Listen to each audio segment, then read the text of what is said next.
I, male 32, have a daughter, Harper Teen, from a previous relationship. I have full custody and her mom is not involved in her life. 5 years ago, I married my wife Nina, 31. We tried to have a child, but couldn't.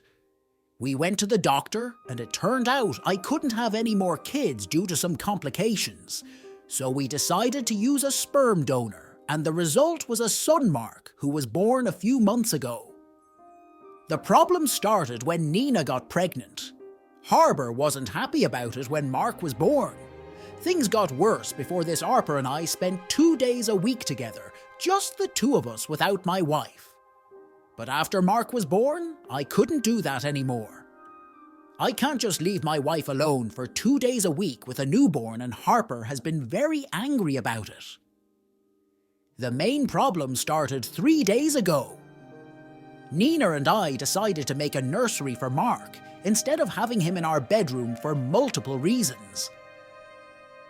Our home has 4 bedrooms. 2 master bedrooms on one side and 2 bedrooms on the other side. One of the master rooms is ours and the other one is Harper's. It was very hard for Nina and me to go to the other side of the home multiple times at night when Mark woke up. So I asked Harper to pack her stuff and go to one of the bedrooms to give her room to Mark. At first, everything seemed all right. She said, "Okay," and went to a room and started packing. But less than an hour later, my brother showed up at our home asking for Harper. She called him and asked him to take her. She came out of her room with her stuff, told me, "You can give it to your son now," and left with my brother. I told her she could only go for 1 night, but it's been 3 days, and she's not back and won't even talk to me. I'm receiving calls from my family all calling me an idiot and other names. I don't trust their judgment. They very clearly favour Harper. She was the first grandchild in our family and everyone's favourite. Also, they were just trying to accept Mark as my son, but I could see they haven't been able to. Yet, so I decided to get some unbiased opinions. Am I the idiot? You are the idiot you really can't take the 15 to 20 extra steps. How big can your hallway possibly be? She didn't even fight back. A teenager who doesn't fight back is completely done with your crap, Opie. You are not telling the whole story. Epic fail? Dad, epic fail. Agree stepmom is probably thrilled to have pushed her out. The uncle showed up immediately, and as Hope he described it, he pretty much stated, not asked, that he was taking the daughter and had been providing her shelter for 3 days, despite Opie saying only one tells a lot. Also, how does anyone take your kid for longer than you wanted and you go to vent online instead of getting them? Opie doesn't care about this girl as much as he's trying to convince himself. You told your daughter you no longer have the time to spend with her because of the new baby. You kicked her out of her room because of the new baby. I didn't talk to her about it. I just told her to pack her bags, and what have you done? You've continually shown your daughter that your son is more important than her. And you have all but ensured that she would hate her brother for years to come because of your actions. Congratulations, you are the idiot. Why does a newborn baby need a master bedroom? Also, why can't you leave the baby home alone with your wife 2 days to spend time with your daughter? Or at least 1 day. Have you and your wife discussed that at all? Have you tried spending any time with your daughter or talking to her about changes? Oh, and they favour Harper really weirded me out too. Like, damn dude, she's a child. I hope someone in her life is favouring her like she's been around for 14 years. Of course they'll favour her over a newborn that has suddenly uprooted her from her life. Not to mention the family probably sees how ridiculous the request is, and the fact that Opie still doesn't get. It makes me worry for that girl. I, 39, female, divorced my ex-husband, 42, 8 years ago. We have 2 kids together, 19 male, 18 female, that I had sole custody of after their dad became sick. He's been getting treated for his medical condition in his home country.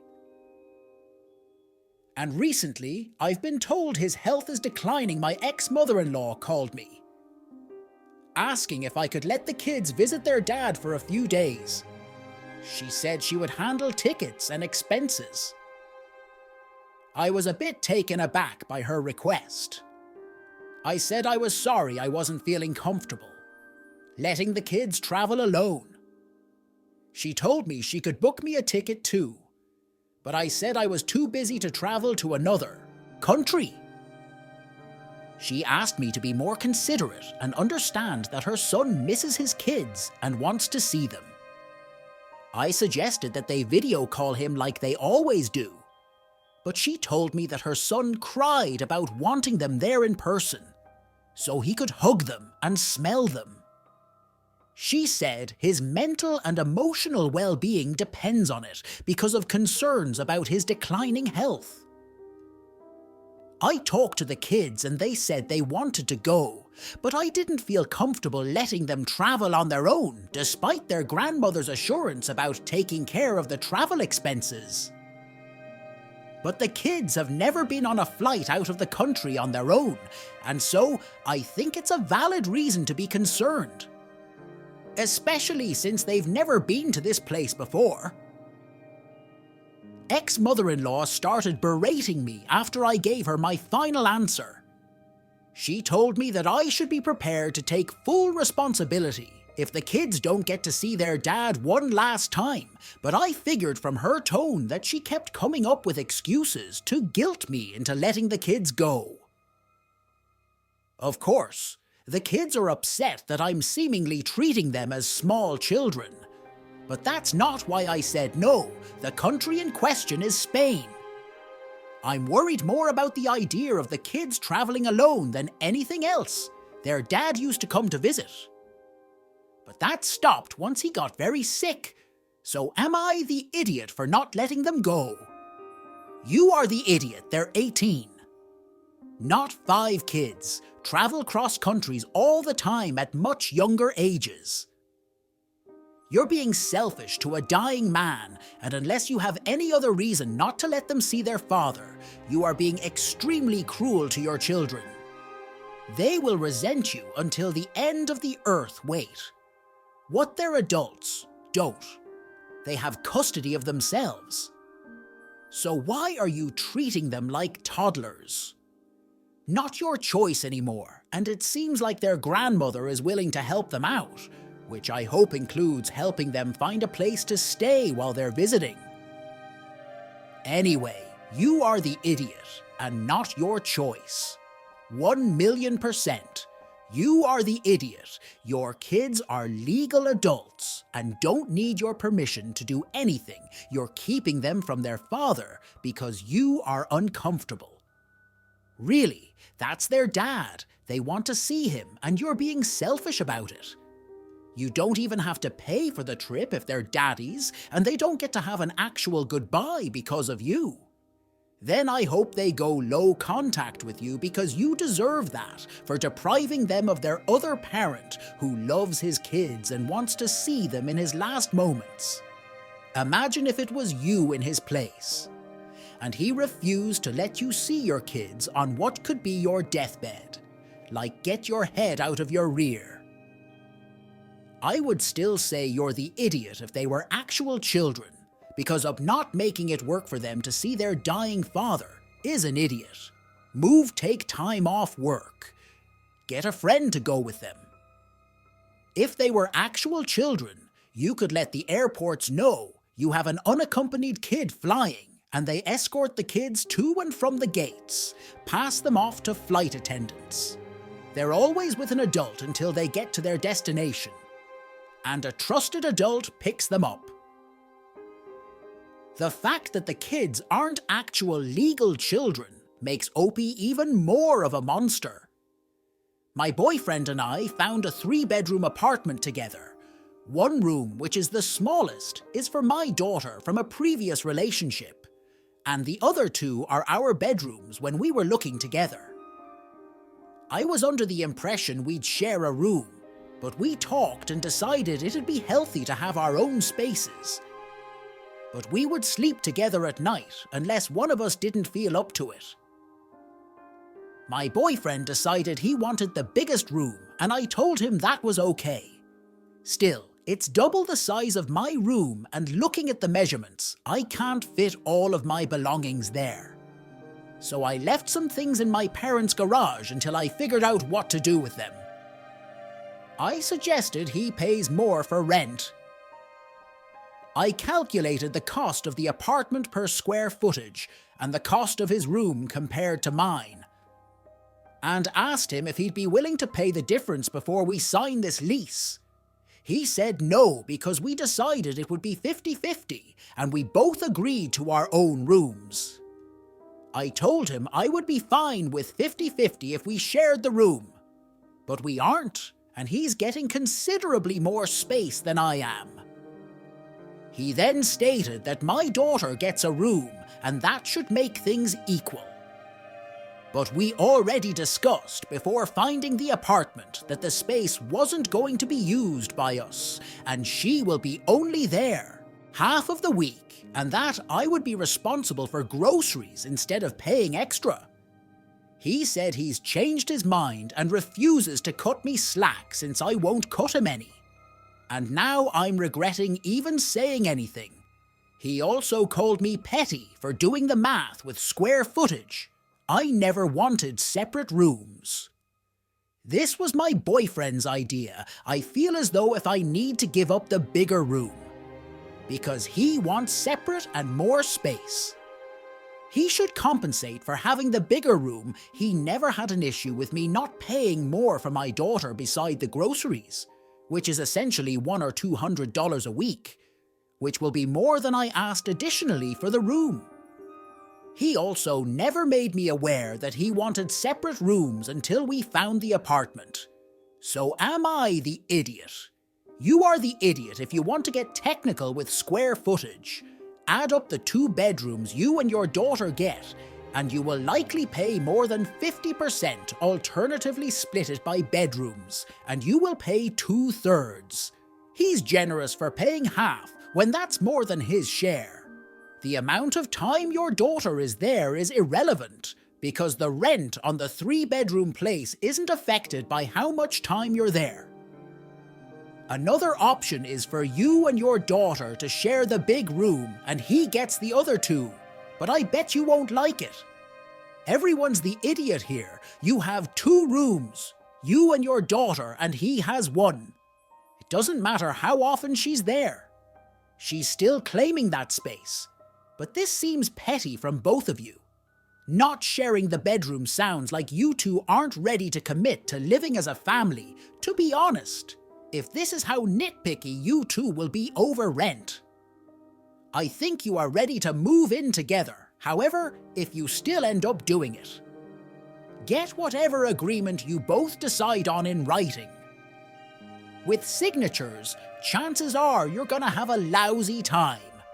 Otherwise, my God, clearly you 2 aren't ready to move in together if you can't even share a room and squabble over petty things, like who gets what room and how much rent you each pay. Because of your room, you aren't in a place to live together. This is a recipe for a super messy breakup. I, 37 female, lived in Japan for 7 years. I met my ex-husband, we got married, and we had a son Finn tween who has dual nationality after the divorce.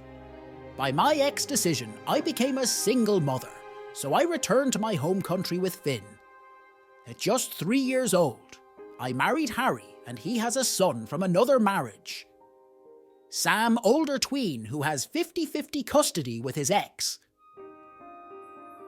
I've been living with Harry and his son for 2 years, and we share our expenses proportionally.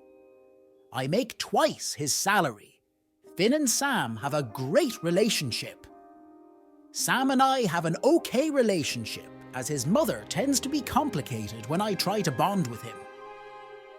Situation: it's been almost 3 years since Finn expressed the desire to know his native country. His whole life. I've encouraged him to speak Japanese when it's just the two of us. I'm fluent, and it's been about 6 months since I managed to take an extended vacation.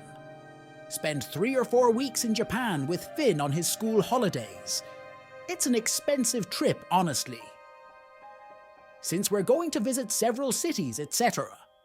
I know Sam is a big fan of Asian culture, specifically Japanese.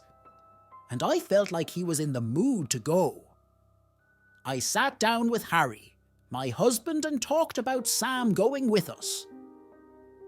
I would be responsible for taking care of him if Harry and his mother paid his share to give a baseline Finn. And I will have $17,000 in expenses with airfare, hotels, and food converted, or pay at least 60 to 70%. And I would help with the rest, despite being a special moment for Finn. I think it's worth taking them both because it's a wish for them. And Finn is excited to have younger company. Harry said he couldn't afford all of it. He even considered sharing the expenses with me.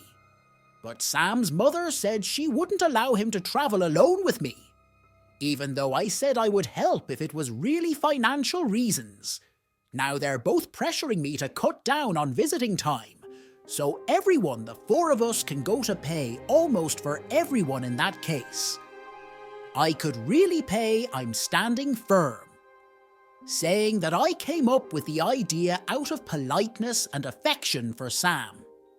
But I'm not going to cut down on the travel time, so I can pay for everyone as I promised my son a long trip across the country. I'm being accused of favoritism by both of them, which will create a rupture in my relationship with Sam. I the idiot. Not the idea you are extremely nice about including your stepson, but it's pretty obvious they might be trying to take advantage of you. This trip was specifically planned for your son to learn about his culture. It's unfair to ask you to cut down time and still have to pay for most of the trip. I hope you and your son enjoy your trip if they want their son to experience a lovely trip. They can make an effort next time, I will say as a parent. I understand how nervous Sam's mom would be about a step-parent taking her child to a foreign country. I can sympathize with her on that front. I'm sure you would feel the same if she wanted to take your child with her to a foreign country. They, Harry and Mom, are being idiots by trying to make you cut your trip short so you can pay for everyone. Even if you're willing to cut it short so everyone can join, they should still pay their fair share. Wow, that sure seems entitled. Change the entire parameters of the trip you offered to one person so that 2 additional people can go. Does Sam know that his mother has vetoed the trip for him? Perhaps he may offer a trip inclusive of Sam as a graduation present when he becomes of age. Not the idiot, but please don't let them take advantage of your generous nature. My wife and I are both in our 30s. We've been married for 7 years, and we have 3 children together. When we first got engaged, my wife was unhappy with her job and left to pursue her passion. We had a position opening the company I work for that matched what she was looking for, and I mentioned it to her. If she wanted to apply, she did, and she got the job. And for the last 9 years, she's talked about the job positively at home. She progressed in her field, and we were both at the same level in our various career paths when 2 job promotions became available for both of us. She was going to be a team head for her department, and I was going to be the same for mine. I was the only person in the running for the promotion when the chance appeared, and we had it open for 2 weeks in case there were any other candidates interested without ever mentioning it to me.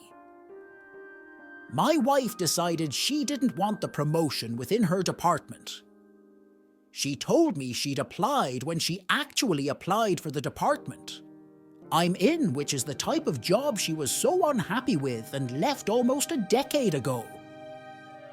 So she got the promotion instead of me, and I would be happy for her normally.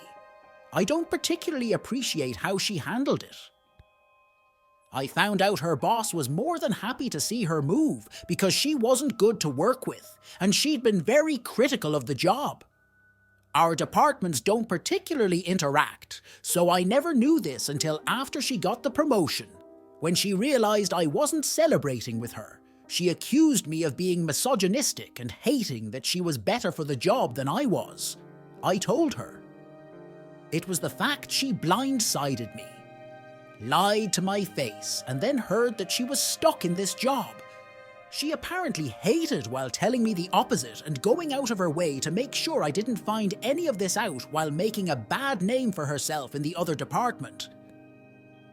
I have to say how I've hated how she treats me now that she's my team leader. So not only is working together a nightmare, but at home, we're not getting along either. And she's deeply unhappy with what she sees as my bad attitude toward her success. Am I the idiot? Not the idiot you can't expect to have a positive romantic type or familial type relationship with somebody directly managing you. Nor is it ethical for a manager to instigate such a relationship. For example, I once worked for my mom, but she wasn't my line manager very deliberately. Even though she was the only person giving me instructions for your spouse to swoop in for a job that you are expecting to get while deliberately concealing. That fact is wholly unreasonable. You are completely justified in being annoyed. This situation leaves you with two very unfortunate questions. One, do you have to leave your job and find a new one within or without your current company? Given the new power balance at work, two, has your wife abused your trust to the extent that your relationship is unsustainable by committing this act of betrayal? Your wife has jeopardized your potential to advance in your career. Your marriage, the happiness you have at your job, and the trust in your relationship. This is not how a partner would act. You don't step on each other to get ahead. Your wife utterly betrayed you. I honestly don't understand how she can justify secretly stealing your promotion from underneath you. Your wife clearly knew what she was doing. She intentionally hid the fact because she knew you tried to talk her out of it, or do something to gain an edge over her. This is not a sign of a trusting partnership and makes people wonder what else she's hiding from you,